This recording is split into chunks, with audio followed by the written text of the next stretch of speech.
Kami sempat tinggal di Inggris dan di sana tuh ternyata komunitas untuk berkebun itu cukup banyak. Saya rasa sih kayaknya kalau pulang ke Indonesia bisa nih di konsep yang kayak gini.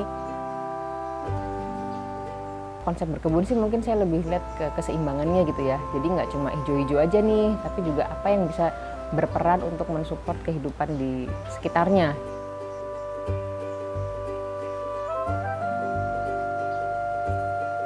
Saya berharap rumah saya ini bisa menjadi rest area buat kupu-kupu atau lebah yang datang.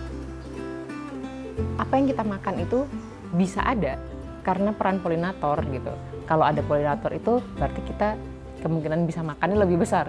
Karena apa yang kita konsumsi hasilnya dari si polinator ini.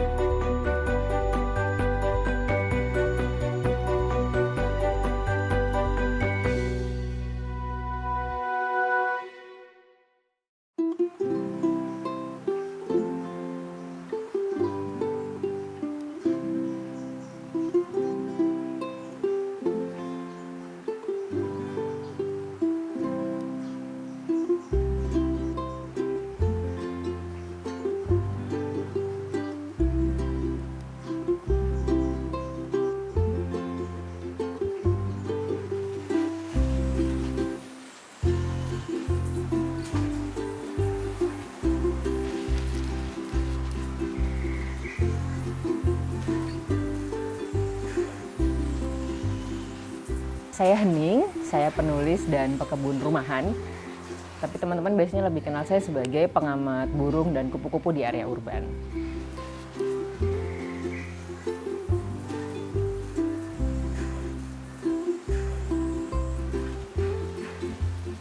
Halo, selamat datang di halaman saya. Ini posisinya di Pondok Cabe Udik. Halaman ini luasnya sekitar 2,5 kali 2,3. Selain menanam tanaman pangan, saya juga tanam beberapa jenis bunga karena sedang melakukan konservasi kecil-kecilan untuk polinator di sekitar rumah. Perlakuan di kebun ini sih mostly organik ya, karena kami mengompos. Jadi media tanam di sini kami campur dengan apa yang kami kompos.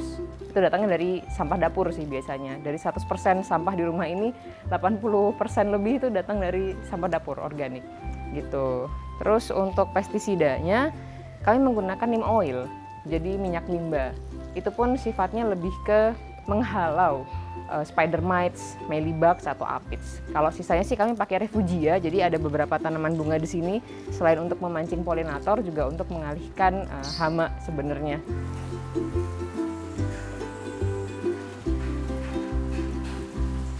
Kami itu mulai berkebun sebenarnya nggak sengaja. Jadi waktu kami baru pindah ke rumah ini sekitar tahun 2018, itu kami belum langsung bikin ini jadi sesuatu gitu. Tapi kemudian saya sakit, terus momen itu bertepatan dengan ngelihat bawang tumbuh di dapur. Jadi kebetulan sakitnya itu memang consuming banget energi lahir batin gitu lah istilahnya. Terus ternyata bawang yang tumbuh ini ketika ditanam di tanah yang kurang baik ini gitu, bisa tumbuh dengan baik gitu. Dan rasanya kayak itu mengalihkan rasa sakit yang saya rasakan waktu itu. Karena kayak healing gitu. Yang pasti sakitnya tuh karena banyak mikir. Jadi salah satunya itu.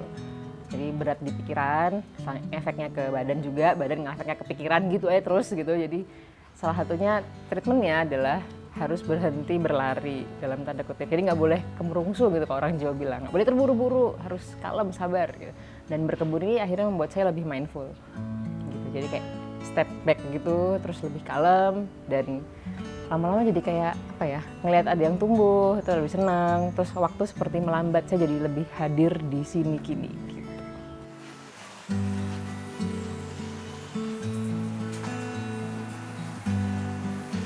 Kalau yang di dalam biasanya tanamannya ini yang kurang suka matahari, jadi yang lebih senang dengan teduh. Tuh kalau di luar agak berbeda.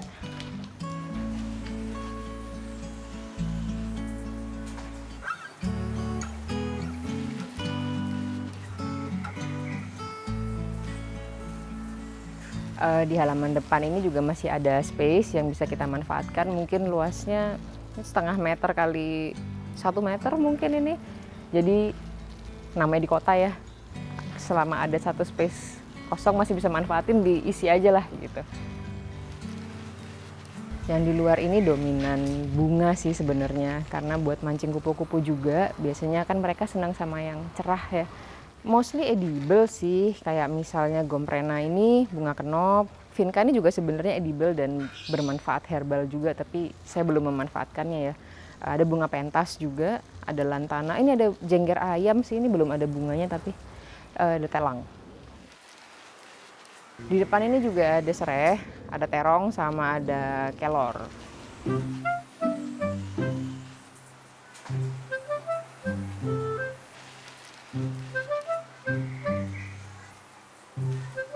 Konsep berkebun sih mungkin saya lebih lihat ke keseimbangannya gitu ya. Jadi nggak cuma hijau-hijau aja nih, tapi juga apa yang bisa berperan untuk mensupport kehidupan di sekitarnya gitu ya. Misalnya di sini ada kupu-kupu dan lebah gitu yang saya tahu bakalan datang, apa yang bisa mensupport. Jadi saya tanam beberapa bunga, karena saya belum bisa tanam pohon buah ya, yang kaya akan nektar. Saya tertarik melakukan konservasi terhadap polinator itu sebenarnya karena biasanya saya pengamatan burung nih, terus bonusnya pengamatan kupu-kupu, karena pasti mereka sejalan tuh.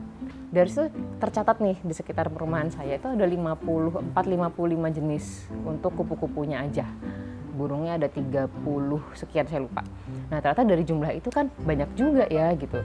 Saya berharap rumah saya ini bisa menjadi koridor hijau buat mereka. Mungkin melakukan polinasinya nggak di rumah saya, tapi mereka bisa mengisi energinya di rumah saya. Jadi ibaratnya nih bepergian di jalan tol gitu ya, rumah saya ini bisa jadi rest area buat kupu-kupu atau lebah yang datang gitu. Karena kalau kita lihat garis besarnya, apa yang kita makan itu bisa ada karena peran polinator gitu. Sementara tanpa ada polinator, tanaman sendiri bisa mati gitu ya, tidak bisa bereproduksi soalnya kan. Jadi tidak ada keberlanjutannya. Terus yang kedua, kita juga nggak bisa makan sekalipun kita ada air, ada tanah yang bagus dan lain sebagainya gitu. Kalau ada polinator itu berarti kita kemungkinan bisa makannya lebih besar, karena apa yang kita konsumsi hasilnya dari si polinator ini.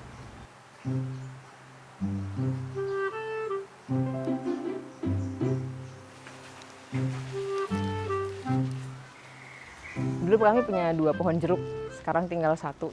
Nah, tanaman jeruk ini inang buat salah satu jenis kupu-kupu, namanya Papilio demoleus, tapi ada juga yang lain namanya Papilio polites. Biasanya mereka bertelur di pohon ini sih, jadi emang saya tanam bukan cuma buat buah atau daunnya, tapi juga untuk kehidupan mereka gitu. Biasanya ada di sini, ini dia. Ini ada nih, udah mau jadi kepompong. Ini biasanya kami biarkan sampai nanti jadi kupu-kupu. Harapannya sih dia nggak keburu dimakan sama predatornya ya. Jadi bisa sampai besar di sini. Kupu-kupu salah satu polinator ya, selain lebah. Dan dia itu kan jarak jelajahnya lebih jauh ya. Kalau lebah kan harus pulang ke sarang. Kalau ini dia bisa kemana aja. Jadi harapannya yang dipolinasi sama kupu-kupu itu bisa di banyak tempat.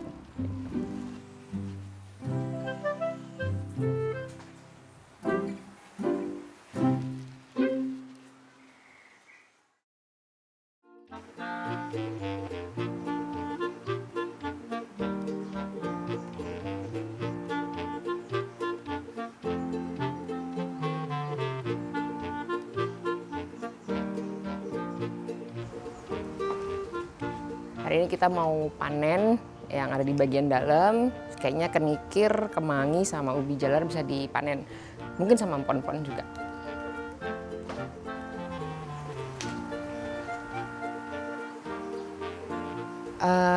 Kita panen kenikir dulu. Ini kemarin sudah sempat berbunga, tapi masih bisa kita manfaatkan. Bunganya udah kita semai nih di sini. Jadi ini kita panen daunnya dulu.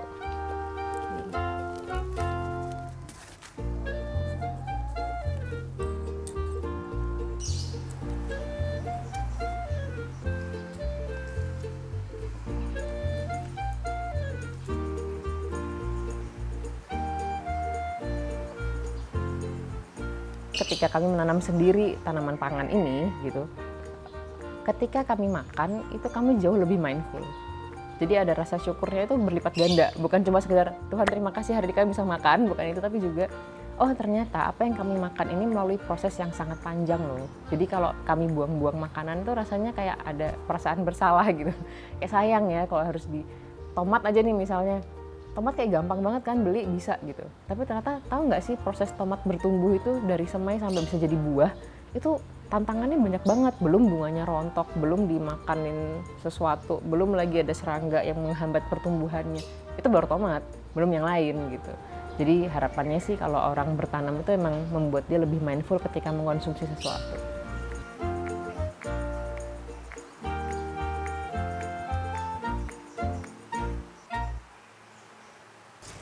Ini ubi jalar, sekarang bisa kita panen.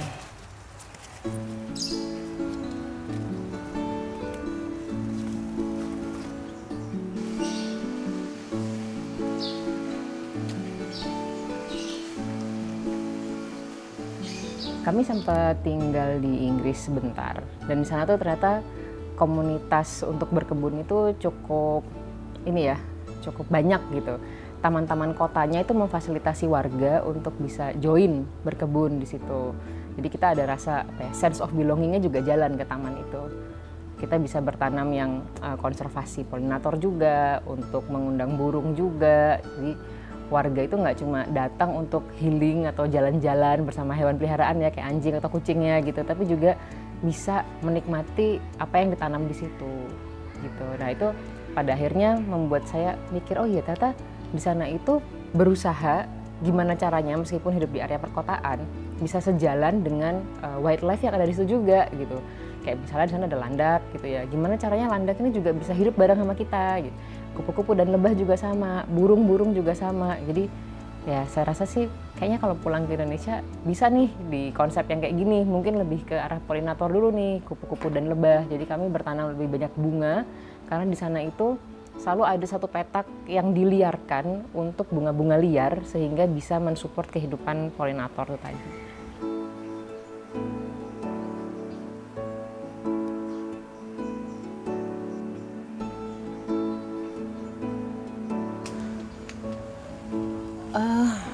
Ini sambung nyawa.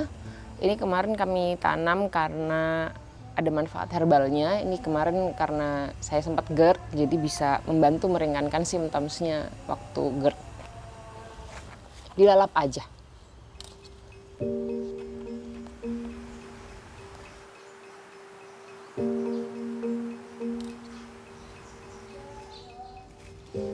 Nah, sekarang kita mau panen empon-empon. Kalau kita tanam empon-empon, berarti kita harus mau berbagi juga nih sama kupu-kupu. Karena ini mereka inangnya buat kupu-kupu Udaspace volus. Ini ada kepompongnya di sini.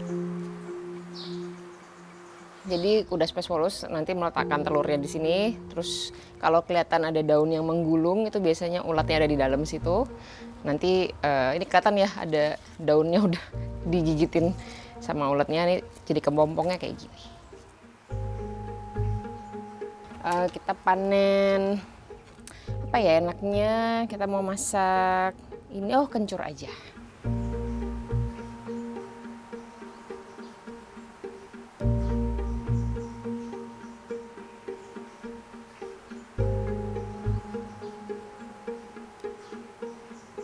Kalau buat saya berkebun bahan pangan itu di area urban mungkin bukan untuk self sufficiency gitu ya, bukan untuk wah kita bisa berdaya sama halaman kita, karena kita bisa tahu sendiri di area urban tuh halaman rumah sekarang kecil-kecil banget gitu. Tapi lebih ke gini, orang di perkotaan itu punya kecenderungan gampangin terus konsumtif. Jadi kesannya kayak selama gue punya duit, gue bisa beli, everything is under control gitu. Padahal sebenarnya ada hal yang kita nggak bisa beli dengan uang gitu. Salah satunya dengan kita tahu bahan pangan ini datangnya dari mana, kita akan lebih menghargai itu dan menghindari sifat-sifat konsumtif itu tadi. Kayak kita gampangin bisa beli, makan, nggak habis, nggak suka, buang. Tahu nggak sih kalau nasi itu, beras itu tumbuhnya berapa lama gitu. Terus sayur-sayurannya tumbuh berapa lama. Kalau kita misalnya berkebun sendiri, kita tahu, jadi kita lebih mindful buat mengkonsumsi itu tadi.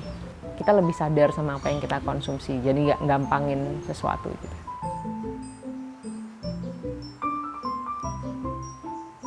Ini kayaknya udah cukup, kayaknya udah selesai, tapi masih ada serai, mungkin kita bisa manfaatkan nanti di dapur. kita petik dulu.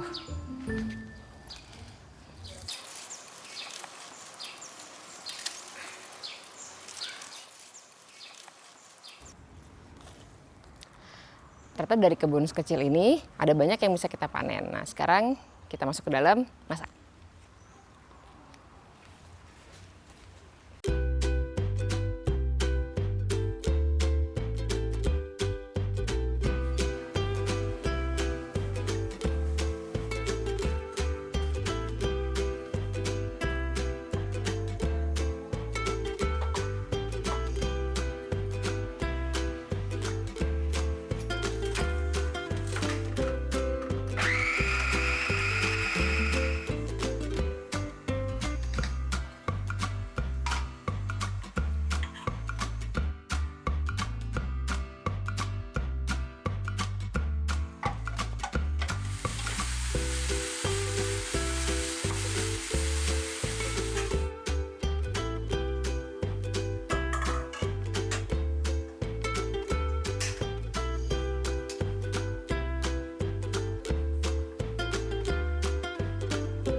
Berkebun ini jadi membuat saya dalam tanda kutip kebanjiran dopamin dan endorfin ya. Jadi saya tuh bahagia.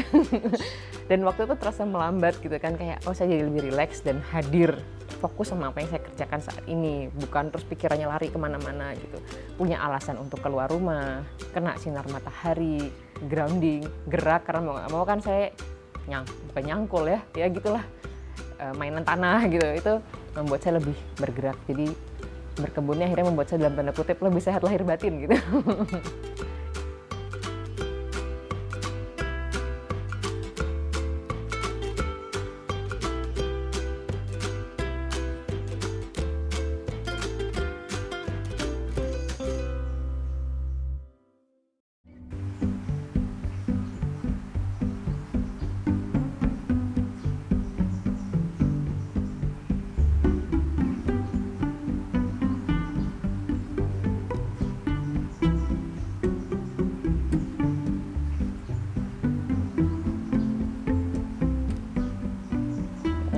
Area urban ini penting untuk menjadi tadi koridor hijau itu tadi. Kan namanya kota itu kan mengalami fragmentasi habitat ya. Jadi terbagi-bagi dari awalnya lahan hijau, jadi perumahan, jadi apa. Halaman-halaman kita ini jadi jembatan untuk itu loh. Jadi kalau misalnya si polinator tadi bisa bepergian lebih jauh, harapannya kan kelestariannya, lingkungannya juga terjaga gitu. Ada buah-buah di tempat lain yang bisa terjadi jadi buah gitu karena polinatornya nyampe ke sana. Takutnya ketika fragmentasi habitat itu cuma ada di skup ini aja, yang ke sebelah sana nggak kebagian gitu. Jadi akan ada dalam tanda kutip kepunahan bahan pangan gitu misalnya di sebelah sana. Karena polinatornya hanya bekerja di sini. Jadi halaman rumah ini sebenarnya bermanfaat sebagai jembatan yang menghubungkan si polinator tadi supaya bisa pergi ke tempat lain, melakukan polinasi di tempat yang lain.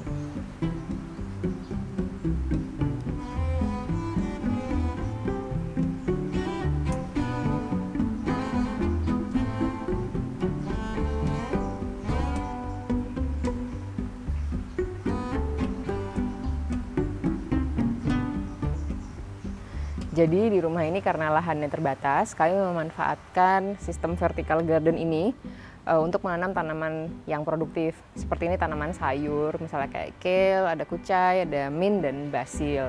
Tapi kalau misalnya nggak suka pakai pot, bisa pilih dengan planter bag seperti di sana.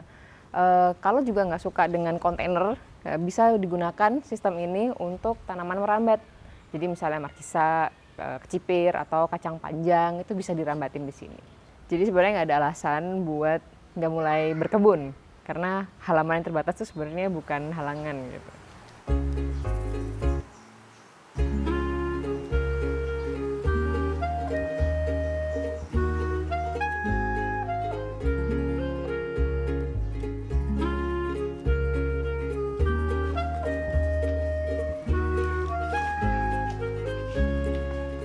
Di rumah saya juga melakukan pemilahan sampah. Jadi ini bekas potongan dari kebun atau dari hasil sisa makanan. Nanti kita masukkan ke komposter. Sementara untuk yang anorganik nanti udah dicuci bersih, nanti kita pilah ke situ untuk dibawa ke pusat daur ulang.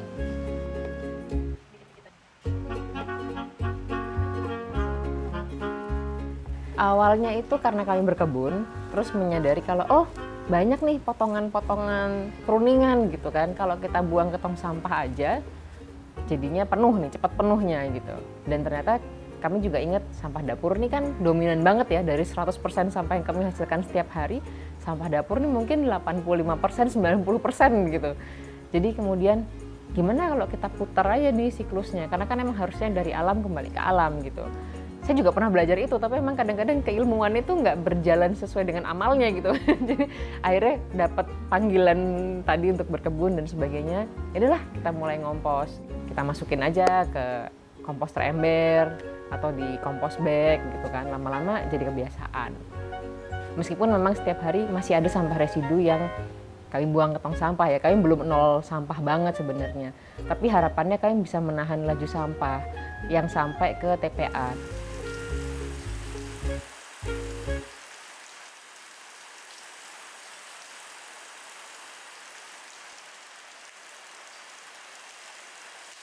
Nah ini ada komposter yang sudah siap panen. Ini kalau nggak salah dari bulan November. Jadi harusnya sudah siap.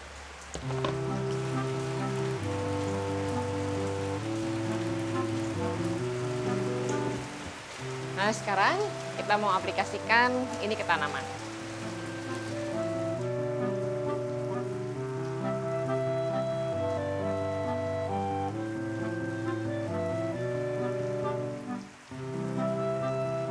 Nggak perlu nunggu punya lahan 1 hektar dulu buat bisa berkebun gitu, karena lewat satu petak yang kita miliki mungkin hanya bisa memfasilitasi 1 pot aja, itu sebenarnya sudah bisa cukup bermanfaat kok, paling nggak buat keluarga kita dulu. Karena emang ada sunahnya, kalau misalnya besok kiamat ada di antara salah satu kita yang masih memegang tunas atau bibit tanaman itu, lanjutkan niatnya untuk ditanam. Jadi tanam aja, karena harapannya kan dengan bertanam itu mengalir banyak kebaikan gitu, yang amalannya tuh nggak akan putus. Jadi bertanam aja, meskipun lahannya kayaknya nggak memungkinkan, tapi insya Allah manfaatnya tuh bisa panjang, paling nggak buat keluarga dulu.